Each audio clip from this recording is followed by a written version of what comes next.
AATBirds Weekly Report is the Eagle news, notes, and analysis you need.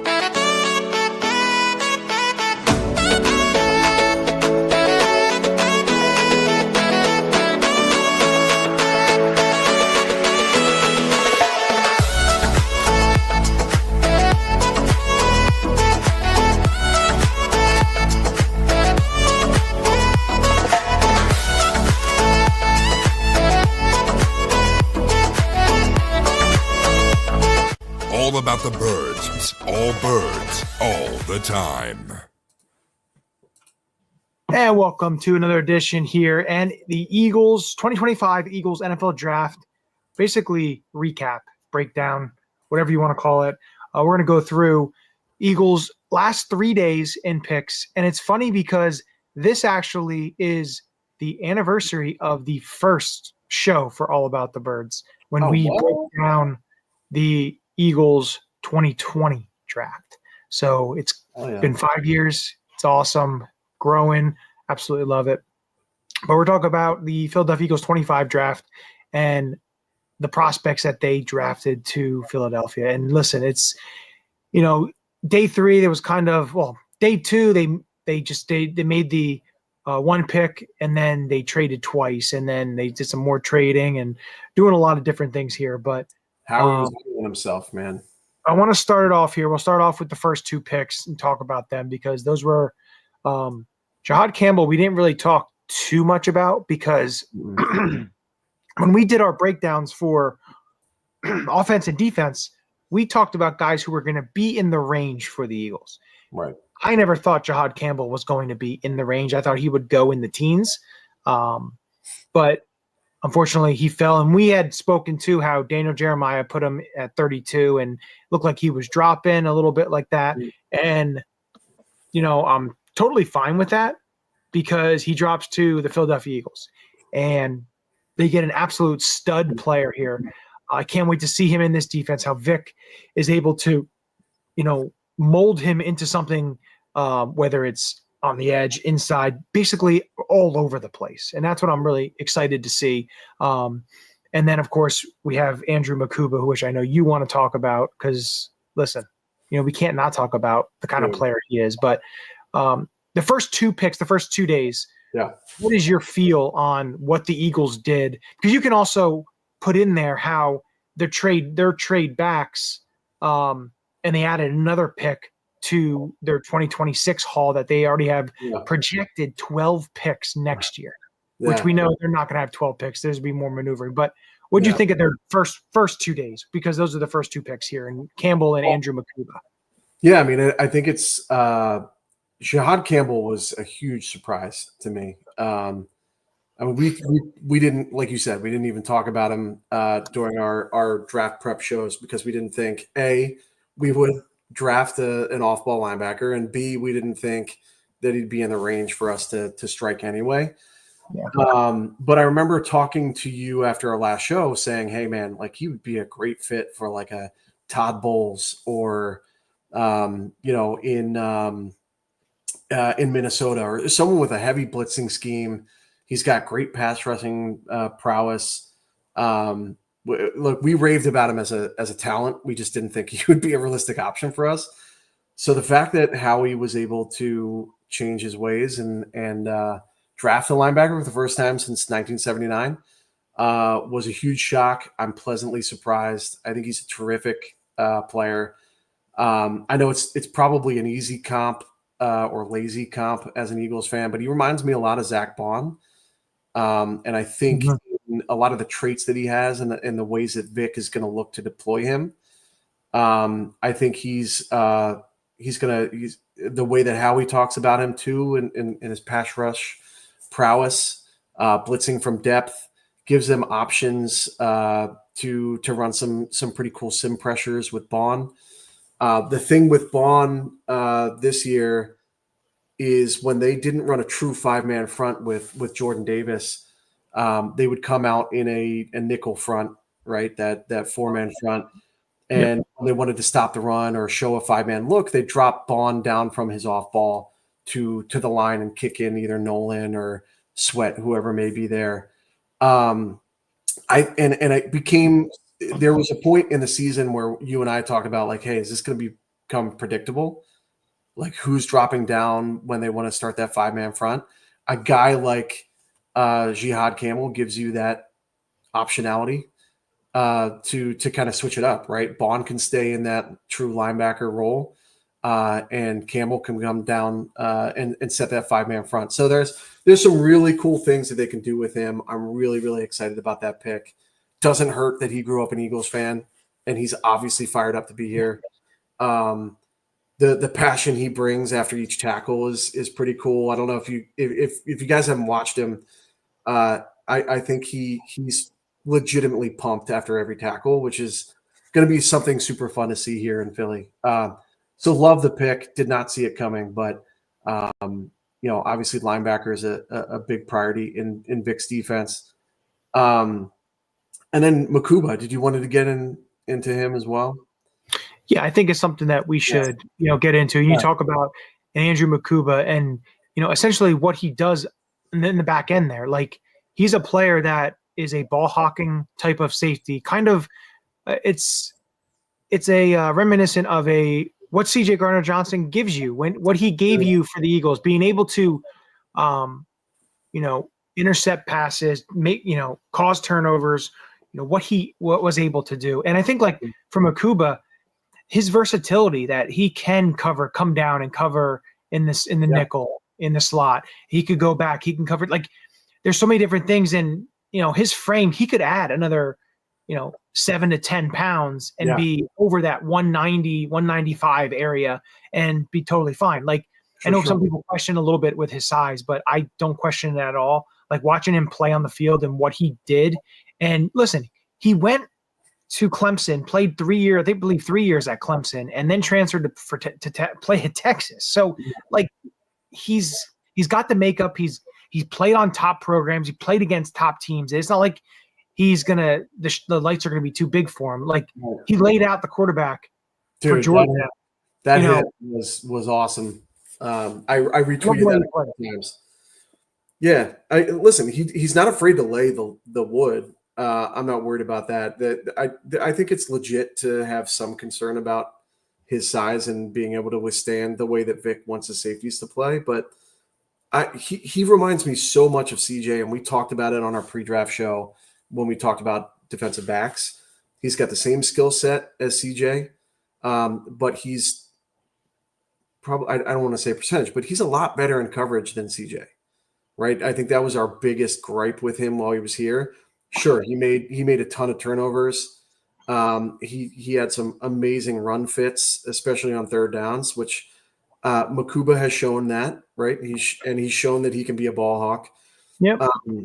They have. I didn't really break this down, but until yesterday or today, I forget which. But they have very similar measurements too, like in the combine and how they ran and how they tested. So I think it's, again, if you're looking for Eagles specific comps and how they'd play in the system, I think CJ is a perfect comp for him. He makes way too much sense, and I'm really glad we were able to get him, especially after losing Starks. Yeah, exactly. Starks went to the Baltimore Ravens in the first round, and listen, it's just they're able to go ahead and address some, if you want to say, needs or some depth holes, and be able to fill those because you look at Jihad Campbell, you don't know what's going on with Nakobe Dean, when he's going to be back, like major injury with his patellar tendon. So you don't know that aspect. So you get a player that can learn and potentially fill in there, but also do a number of different things too. Makuba, you trade CJ Gardner-Johnson away. The safety room is a little bit light. You go ahead and you make that selection. And then now we go into day 3 where the Eagles have a plethora of picks. They did a number of trading back, most likely because players at the position they wanted or players that they were looking at had gone. So they, trade back, got extra picks. So listen, they finished with more picks than they had to start the draft on Thursday total. But to me, I think they got a lot of quality when you look at these. Now I'm going to go through them all here. So in the 4th round, start of day 3, they get defensive tackle Ty Robinson out of Nebraska. And then in the 5th round, they get corner Mac McWilliams from UCF. They get linebacker Shmail Mondon Jr. from Georgia. Is that how you pronounce it? Shmail? Is it short for Ishmael? It may be. I don't know. I have to look more into that. And then in the last fifth round pick that they had, they got center Drew Kendall. They get a backup center whose father, Pete Kendall, played many years in the NFL. He is great as a plug and play backup. A guy that you can count on. You wanted to have that, and we talked about it. You wanted to have that backup center, and they did it. Went ahead and drafted one in the 5th round, and in the 6th round, they had 4 6th-round picks after trades. They were able to get a couple 6th-round picks after having a bunch of 5s. So they got quarterback Kyle McCord from Syracuse, offensive lineman, offensive tackle Miles Hinton from Michigan, offensive tackle Cameron Williams from Texas, and their last pick that they had was edge Antoine Powell-Ryland, APR, if you want to give him the nickname there, out of Virginia Tech. So all in all, I know the couple players you want to talk about. I'll let you get into those guys, and then I'll break a couple guys towards the bottom that I want to talk about. Yeah, no worries. Well, one thing I want to point out, and not to toot our own horn here, but we had 10 draft picks here, and I think 6 of these guys we mentioned as being realistic fits and selections for us in our pre-draft show. So I do want to give a little pat on the back there. I know a lot of people were real confused as to who the hell Mac McWilliams was. If you listen to the show, you would know who he is, and you know that we're fans here on the show. So kudos to you for doing your homework, and that was really fun to see that a lot of what we talked about came to fruition. Especially when we're looking at what the team needs, kind of where they would be in certain positions. It's pretty good to hit on some of the guys. And also on Wednesday, we'll talk about the undrafted free agent class because we'll probably have more information of that. And then potentially if there's any signings in the early week of any veterans or any releases and stuff, we'll go over all that on the next show on Wednesday, just because stuff's coming out now. So I don't want to get into that. I want to get on all the draft picks that they have added, and then the undrafted free agent class, which, we'll get into that on Wednesday. But go ahead. Yeah. So I guess the guys that I'm most excited about that were on like the my guys list, Ty Robinson is number one. I think he's a tremendous fit. He's an older prospect, but man, does he bring the energy when he plays? And when he hits a quarterback. We shared a couple of clips on the All About the Birds channel, but man, when he hits the quarterback, he hits the quarterback. Like he's gonna be one of those like Andy Harmon fan favorites here in Philadelphia. I think pretty cool to have a nasty white guy on the D line. Pretty excited about that. It's been a while. No offense, Bo Allen. But yeah, I mean, like Ty Robinson's a ton of fun. I think he's gonna be a great rotation there. And he's huge too. He's like 6'6", like 295. Like he's not a little guy. Tremendous in the run. Great pass rushing upside. Really excited about that pick. And then I do want to call out my boy Mac McWilliams.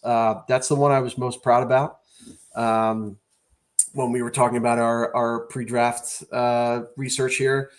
Did not expect him to go in the 5th round. I thought he'd be a 6th or 7th round, but I think he's a really good player. Reminds me the system. I think that's the biggest thing is he is a big time system fit. Like he may have been a little bit better prospect still on the board at that point, but the system fit is what is the key here when you look at Fangio defense and the way he plays DB. Yeah, terrific at off-ball zone coverage. He has a majority of his snaps were outside. Does have inside versatility. Not afraid to come up in the run. And he was a stud at the Senior Bowl. A lot of scouts really kind of sat forward in their chair after watching him at the Senior Bowl. And if you really break down his tape, I mean, he locked down some pretty significant wide receivers and big names that came out in this year's draft specifically. So I'm really, really excited about that. And what he brings to the table.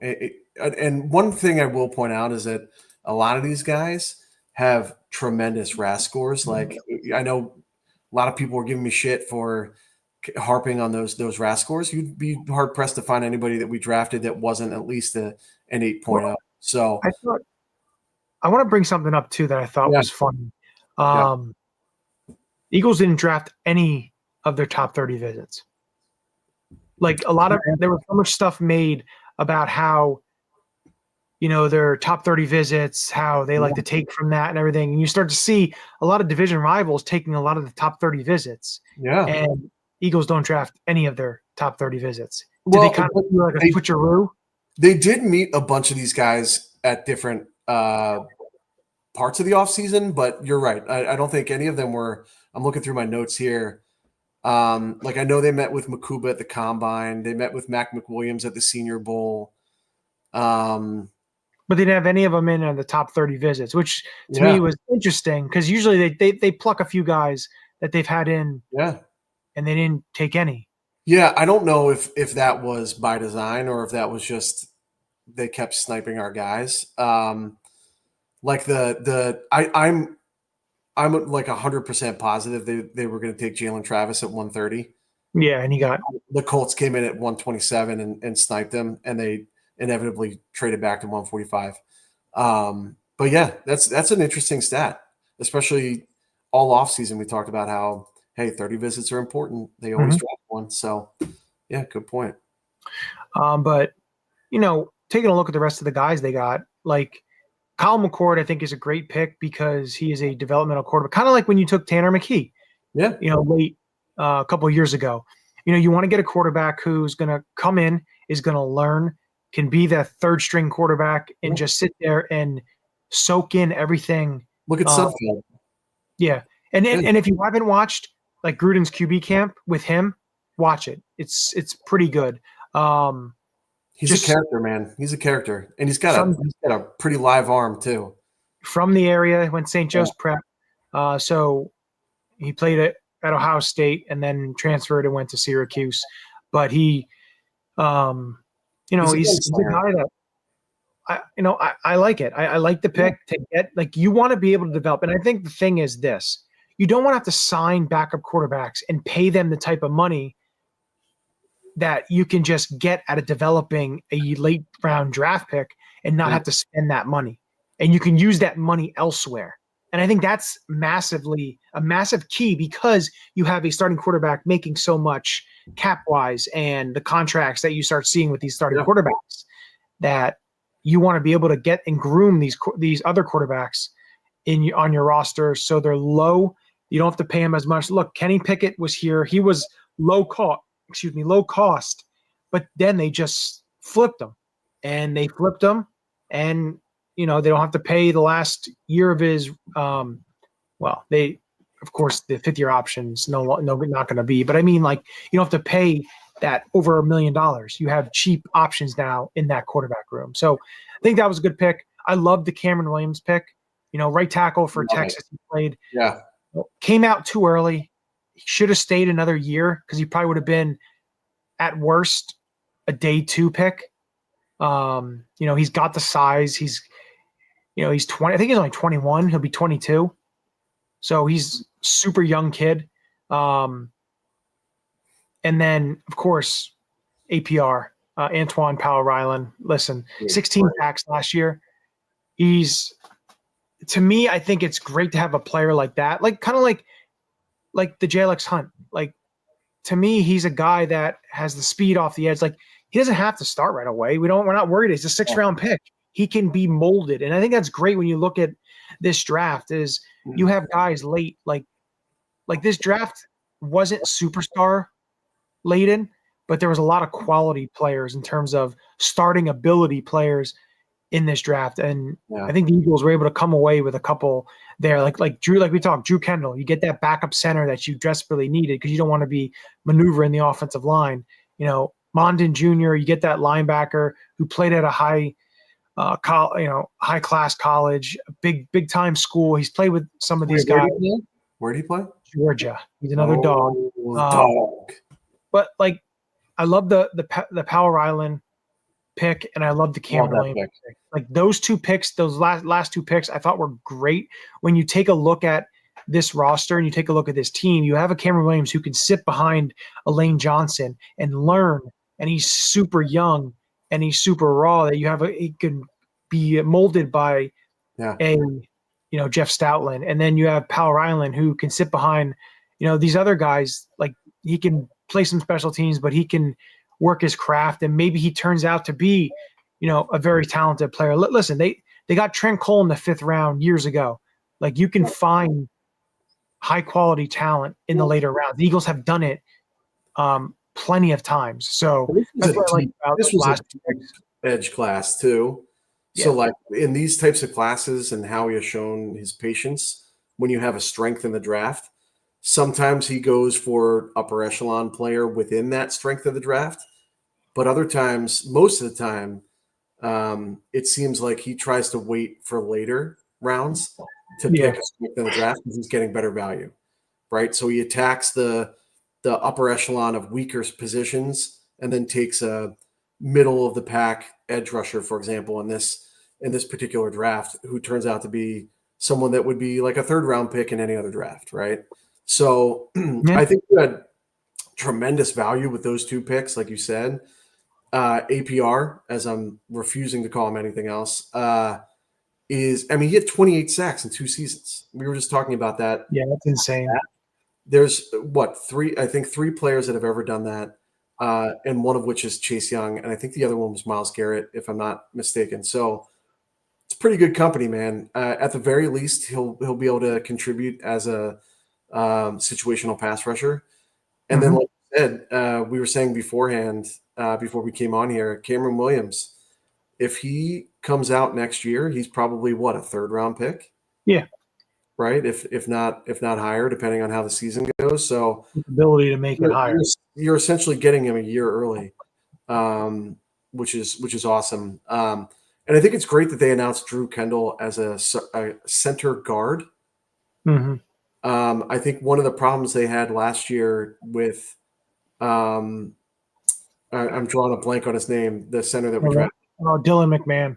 Dylan McMahon. I know they were really high on him. He was also a 6th round pick. They wanted to keep him, but just couldn't justify it because he was a center only. So I think it's smart that they're going to look to cross-train Drew Kendall and see if they can get a solid center, a backup center that can also fill in at any of the guard spots. So yeah, and I think I love the draft overall as from a value perspective. I agree with you, but I also think too, another thing that's interesting when you take a look at the players drafted, there's no tight end. They did not draft a tight end.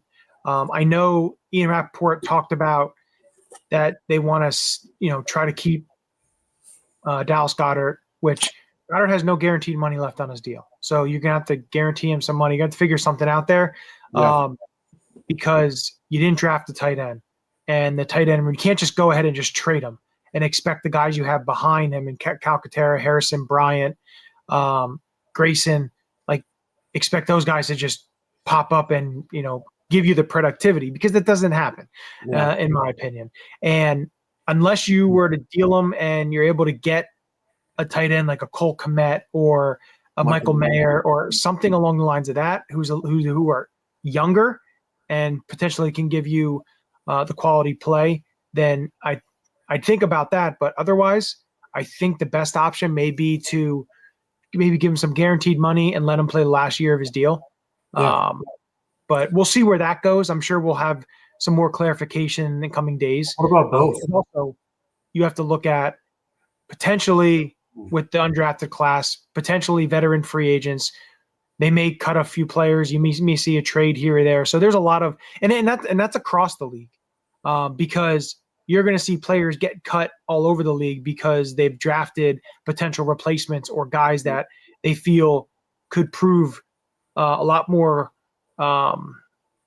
playing time than the players have. So you just keep an eye out for that because there could be a ton of moves that could be happening all over the league. So that's kind of the fun with the draft is after the draft, that's a little bit of some second round of free agency because they're no longer the comp picks can be jeopardized by signing free agents. So Just keep a Next week's lookout. show will be fun. Yeah. Next week's Exactly. show will be fun. Talking about UDFAs, talking about veteran free agents. Should be a good show. Yeah. One thing that I've been thinking about here with the Jihad Campbell move, Mm-hmm. it is interesting how he is continuously, like when asked about him, he mentioned his pass rushing Yeah. a lot. Like that's primarily what they talked about. And again, like I said at the beginning of the show, I think they'll work him similar to how they use Bond. But I can't help but think about that and the way that Howie talked about his pass rushing prowess and his ability to carry 10 to 15 more pounds on his frame, Mm-hmm. which I thought was also an interesting comment. I'm interested to see what they do with him, whether he's an edge or whether he is truly a Bond Van Ginkel type player in the Fangio system. And then also, I can't help but think about the optionality it gives you from a contract perspective between Dean and Bond. Because like Dean, if he doesn't work out right, if his injury is too tough to come back from, if he needs more time, that gives you the option to walk away from Dean and keep Jihad and Bond. And what if Bond is a 1-year wonder, right? Like hopefully that's not the case, and knock on wood, that's not the case. But like if he is, you now have Jihad Campbell in that Bond role, and assuming Dean can come back healthy, you have him. So I do think that's interesting too. Like if you're looking at the long game there. And Dean's I believe he's on the last year of his deal. This is the last year. Is it? He was drafted in 22, and he only gets a 4-year deal. So 22, 3, 4, 25 is the last year of his 4-year rookie deal. And like, when does he play? Because he was hurt, potentially, if you were to sign him to like after the season, a 1-year deal is probably going to be a low cost because depending on how much he plays, then that's another thing you have to keep an eye on. You have to watch because you just don't know how he's going to come back. So that's a major thing to keep an eye on and what they do there. Plus, we'll see in the coming week too what they do with Jordan Davis's 5th-year option because I believe it's like $12 million. So what they do in terms of that, which to me that's a no-brainer. You pick it up because he is crucial to the interior of your defense, and they didn't draft any big time nose tackles. Like they didn't draft anyone that could step right in. So to me, I think you pick up the option, but we'll see, of course, in the coming week with that too. So there's a lot of stuff, down the road here after the draft's over now, but the offseason still is in full swing. There's still a lot going on. They announced in a couple 3 weeks the schedule release comes out, so you have that. That comes out on a Wednesday night, so it's great because it'll come out right before the show. So Minicamp, OTAs, we have a lot minicamp, of good stuff. OTAs, rookie camp, number releases. You have all that stuff. Of course, in the June and July, early July, you have the slow periods, but I have some stuff in mind that will be fun for some fun shows. So, but no, this to me, I thought it was a solid class.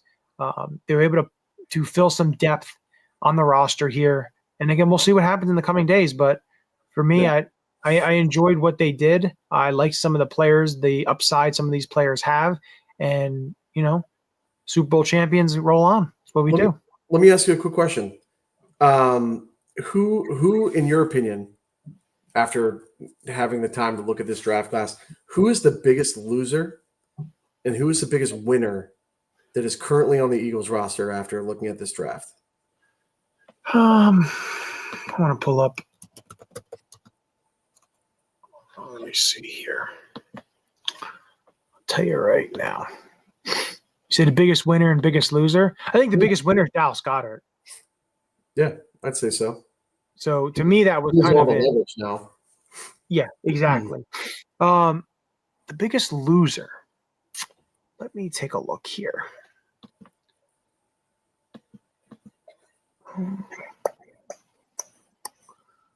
see.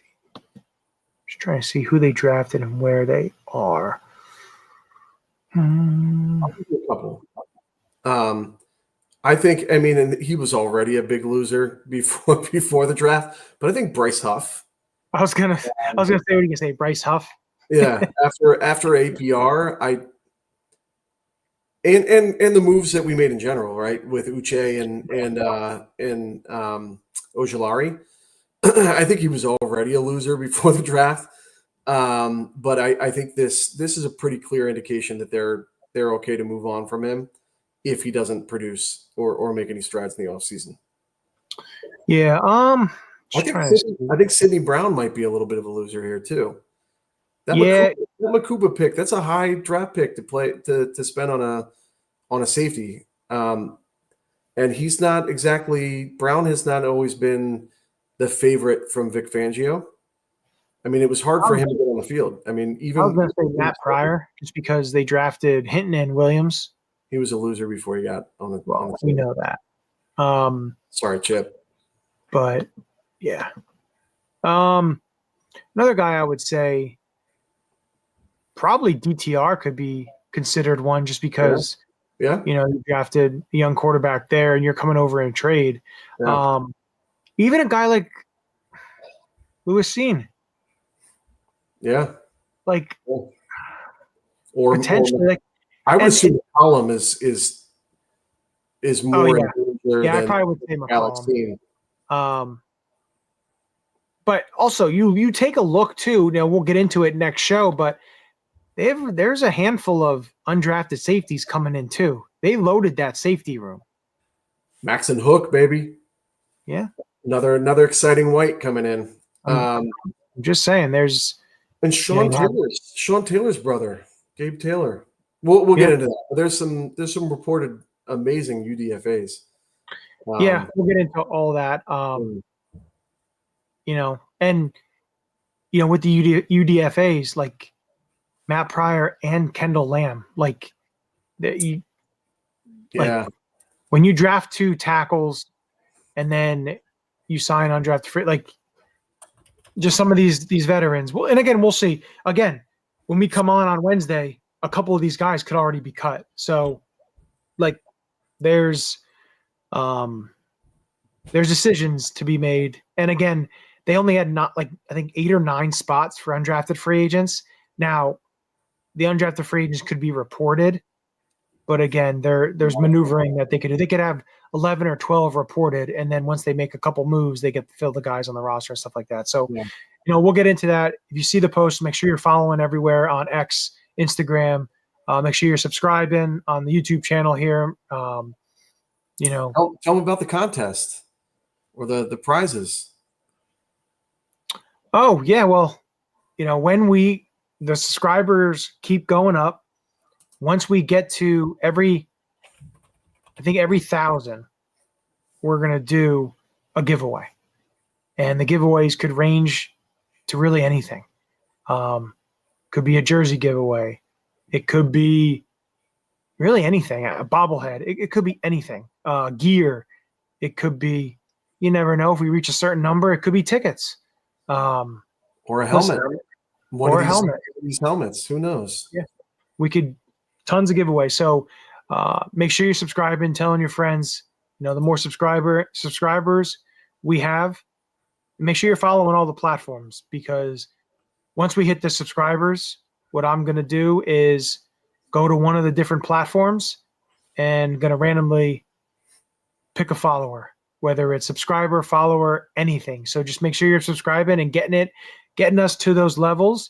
And if you're following on all the platforms, you have a chance to win. So, and just remember, if you were watching us during this process, you would know exactly who Mac McWilliams is. So exactly. Subscribe, watch us, do everything you got to do. We appreciate it.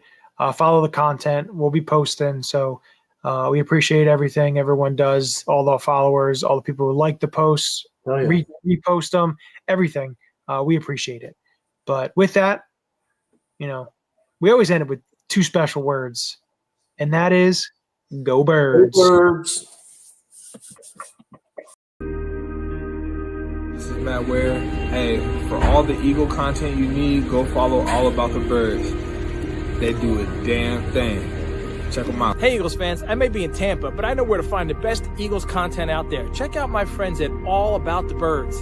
Philadelphia, what's up? This your boy Freddie Mitchell, a.k.a. Fred X. It's all about the bird.